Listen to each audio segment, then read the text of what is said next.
Naravno, pošto je prvi dan u mjesecu, danas radimo analizu tržišta. Uradit ćemo kratak pregled kako se pomerao Bitcoin, kako se pomerao Ethereum, kako su se pomerali jedan u odnosu na drugom. I onda ćemo naravno preći preko par najbitnijih vesti u prošlom mjesecu i naravno očekivanja gdje očekujem da će cena Ethereuma ići, gdje očekujem da će cena Bitcoina ići u mjesecu maju. Prošle godine maj je vjerojatno bio najluđi mjesec za kripto svet pored novembra, tako da vidjet ćemo da će i ove godine biti isto tako.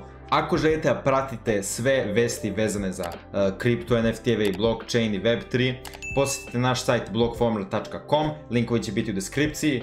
Tu možete naći vesti i edukativni sadržaj vezan za kriptovalute i naravno pridružite se Blockformer zajednici, linkovi za to će isto biti u deskripciji. A sad možemo pređemo na prvu kriptovalutu u kojoj ćemo pričati, naravno Bitcoin. Neću mnogo pričati o cenama jer zapravo u maju je cena ostala apsolutno ista, uopšte se nije promenila. Ovdje smo počeli maj na 28.500 i trenutno smo 28.500, ali u toku ovog mjeseca je Bitcoin dostigao 31.000 kao najviša cena i 27.000 kao najniža. I ako vidite ovaj chart veoma slično izgleda kao ovo što je bilo prošle godine isto u maju. Bitcoin je dostigao isto taj high od nekih 31.000 i također low, najnižu cenu od oko nekih tu 26-7.000 u maju. I posle u junu naravno je bio taj veliki kolaps i Celsiusa i naravno u sredini maja Terra Lune. Cena kao što vidite je bukvalno identična, tako da kao support je ovdje očigledno 27.000 i zato ja ne kupujem trenutno Bitcoin,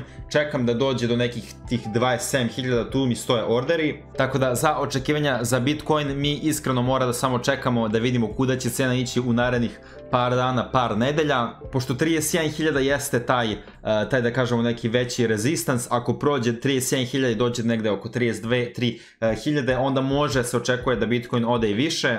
A ako pričamo o tom nekom bearish scenariju, jedini support koji ovdje vidimo na chartu jeste tih 27.000 kad ću ja lično opet da kupim još malo Bitcoina, ali do tad ništa, samo čekamo dalje. Ako bude stiglo do tih 26-27.000 ne očekujem da će ići mnogo niže, to je negde moje mišljenje. I sad možemo pređemo na Ethereum koji je malo drugačijoj situaciji nego Bitcoin. Ethereum je počeo mjesec april oko 1800, da jeste i trenutno, ali je tokom mjeseca dostigao čak $2.100 i naravno velika vest za Ethereum je da, ja mislim 30. maja se desio veliki Ethereum Shanghai upgrade. Taj upgrade je omogućio Ethereum stakerima da unstakuju njihov Ethereum i da mogu naravno da ga koriste ili da ga prodaju. Tad se očekivao pad cene u Ethereumu, ali zapravo je porastao i otišao prvi put dugo vremena na $2.100. Sad je pao u ovaj support zone i zapravo ovdje je već dobra cena da se kupi Ethereum. Znači između nekih 1750 i 1850 je taj support, kao što vidimo na chartu, i to je također bio support prošle godine isto u maju, tako da definitivno ovdje je već dobro za kupovinu Ethereuma, tako da ja ću krenuti da kupujem. A za resistance, kao što vidimo, to je tačno kod 2000, tu je stigao u avgustu prošle godine. Da Ethereum je veoma jednostavan, kupovina može se krene već sada, zato što smo već na tom nekom supportu, i sljedeći resistance je na 2000 i naravno posle na 2100.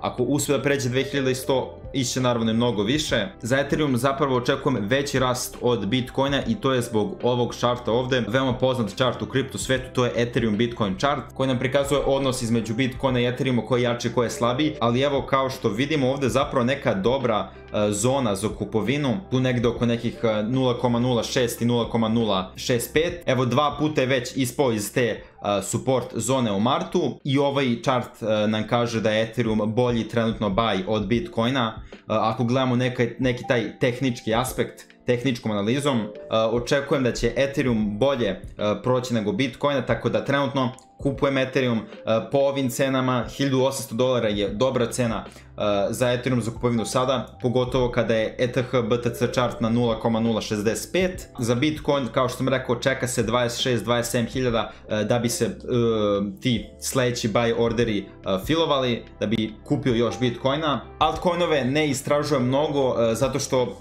trenutno je bolje da se istražuju druge stvari kao što su airdropovi, i naravno makroekonomska situacija i dalje nije uopšte stabilna, što znači da altcoinovi su sve manje i manje sigurniji, tako da altcoinove ne gledam preterano, samo Bitcoin, samo Ethereum. Možemo da pređemo i na vesti i prva i zapravo najveća vest za april je bila, juče se desila, i to je da je First Republic banka zaplanjena i prodata JP Morganu i ovo je drugi najveći kolaps neke američke banke u istoriji države, tako da veoma velika vest. Naravno, ovaj članak je izašao na Blockformer sajtu jutros, tako da ako želite da pratite ove vesti bez čekanja YouTube videa, idite na Blockformer sajt i pratite vesti. I naravno, čim izbacimo člankove ili edukativne člankove na Blockformer sajtu, to ćemo staviti i na Instagramu i na Twitteru i u Discord zajednici, tako da pridružite se i zapratite na društvenim mrežama da ne biste nikad promašili neku bitnu vest kao što je ova. Ovo je već četvrti put u protekle koliko 2 meseca da ogromne banke u svetu se zatvaraju, tako da zapravo ne znam koliko još će moći da se drži cela priča bankarske krize da se ne dešava. To ćemo naravno ispratiti do kraja. Takođe, Twitter je stupio u partnerstvo sa eToro kako bi omogućio korisnicima da pristupe cenama u realnom vremenu za kriptovalute, akcije i drugu imovinu preko Twittera. Uz pomoć Twitterove funkcije Cashtags. FTX, već ste naravno čuli, bankrotirana menjačnica kriptovaluta, nedavno je povratila preko 7,3 milijarde dolara gotovine i digitalne imovine i zbog toga navodno razmatraju ponovo pokretanje svojih operacija. I naravno, veoma velika priča koju sam već napravio video odavno, to je ovaj video, američki CFTC tuži Binance i CZ-a. Sve ove priče naravno i dalje se dešavaju, i dalje se ažuriraju, tako da zapratite Blockformer na svim platformama kako biste uvek pratili ove velike vesti. I možemo za kraj na brzaka da rezimiramo. Bitcoin trenutno ne kupujem na 28.500, čekam sledeći support koji je nekih 26-27.000, a za resistance to je nekih 31.000. Taj resistance će nam zapravo pokazati da li će Bitcoin moći da ide i više ili neće. Ethereum je već sada dobar za kupovinu na 1800, već je udario taj neki support. Resistance za Ethereum se nalazi oko nekih 2000, pa onda na 2100 dolara. I zahvaljujući chartu ETH BTC i dalje imamo sentiment da je Ethereum bolji buy trenutno nego Bitcoina. I bolji je buy u odnosu na Bitcoin. Trenutno ETH BTC jeste na 0,065, tako da vidjet ćemo za mesec dana gde će ta cifra biti. Ako vam je ovaj video bio koristan, ostavite like i pretplatite se na kanal i ostavite vaše mišljenje u komentarima. Ako želite pratiti vesti i edukativni sadržaj, idite na blockformer.com sajt i mi se vidimo u sledećem videu. Hvala vam na pažnji i doviđenja.